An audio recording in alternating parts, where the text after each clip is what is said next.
The lobby was buzzing with the usual morning rush. Phones rang, heels clicked against the marble floor, and the soft hum of conversations echoed through the air. But for one visitor standing uncertainly at the entrance, the chaos of the world seemed muffled because he could not hear a single sound. Amelia, the receptionist, noticed him immediately. He looked lost, his eyes darting across the room, searching for something or someone that could bridge the silence. Without hesitation, she smiled warmly and raised her hands. She began signing, her fingers flowing gracefully as she asked, "How can I help you?" The man's eyes widened. Relief washed over his face as he quickly signed back, thanking her. Few people ever took the time to communicate with him in his own language. In that moment, Amelia didn't realize that her simple kindness was being carefully observed from across the room, in a corner office, behind tinted glass walls. The observer was none other than Nathaniel Carter, a millionaire businessman known for his sharp instincts and colder-than-ice demeanor. To everyone in the company, Nathaniel was intimidating, a man who measured people only by their results.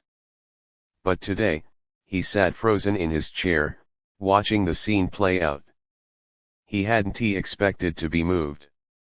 He hadn't expected a receptionist to reveal something so rare: genuine compassion. The deaf visitor, whose name was Daniel, explained through sign language that he was here for a meeting.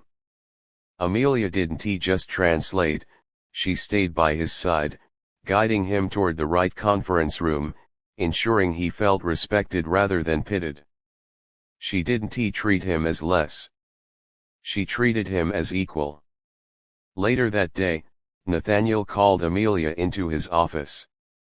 She walked in nervously, clutching her notepad. Had she done something wrong? He was notorious for being brutally honest. But instead of the stern scolding she expected, Nathaniel asked a simple question: "Where did you learn sign language?" Amelia's voice trembled slightly. "My younger brother is deaf. Growing up, people ignored him, mocked him, or pretended he wasn't there. I promised him I'd never let anyone feel that invisible if I could help it." Her words struck Nathaniel deeper than he cared to admit. He leaned back, silent for a long time. For years, his wealth had built walls around him, walls of luxury, of status, of isolation. But Amelia's sincerity broke through effortlessly. Still, challenges lay ahead. A week later, Daniel returned, this time to negotiate a business deal with Nathaniel's company. Other executives whispered their doubts: "How can we conduct business with someone who can't even hear it? Slow everything down." Nathaniel watched as Amelia once again stepped in, calmly interpreting Daniel's words. But when Daniel signed something unexpected, Amelia froze for a moment before relaying his message. "He says that people underestimate him because of his deafness. He says he's not here for pity, he's here to prove that his work can speak louder than any voice." The room fell silent. Nathaniel stared at Daniel, then at Amelia, realizing the truth in those words. The challenge wasn't Daniel's hearing loss, it was the prejudice and impatience of the world around him.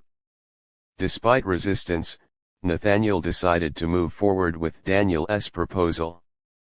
But the backlash came swiftly. Shareholders accused him of risking profits. Executives warned him of failure. Nathaniel faced his own test: would he stand by what felt right, or would he fold under pressure? As weeks passed, the project progressed. Amelia worked tirelessly, balancing her receptionist duties while helping bridge communication gaps. Daniel pushed himself harder than ever, determined to prove his worth. There were days of frustration when meetings dragged longer than usual, when misunderstandings caused delays, when Daniel felt the sting of subtle discrimination. Amelia was there each time, reminding him that his silence didn't mean weakness. And slowly, the tide began to turn. The project succeeded not just moderately, but spectacularly.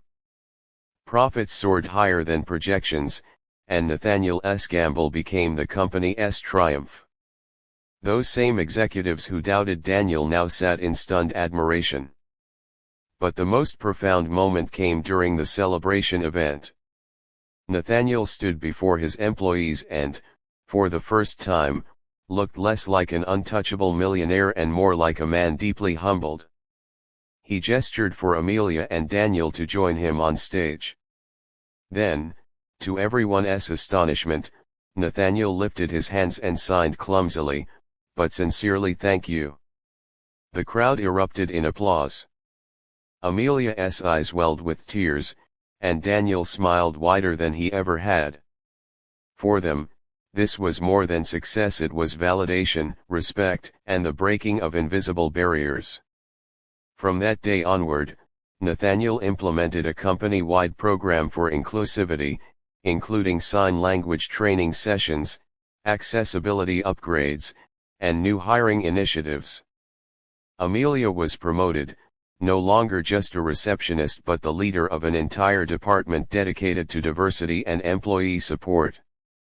The message spread far beyond the walls of the company: greatness isn't measured by titles, wealth, or even abilities. True greatness is found in compassion, in seeing others not for what they lack, but for what they can give. Nathaniel, once a man surrounded by riches but starving for meaning, finally understood. He had witnessed how a simple act, a receptionist greeting a deaf visitor in sign language, could ignite change powerful enough to transform lives.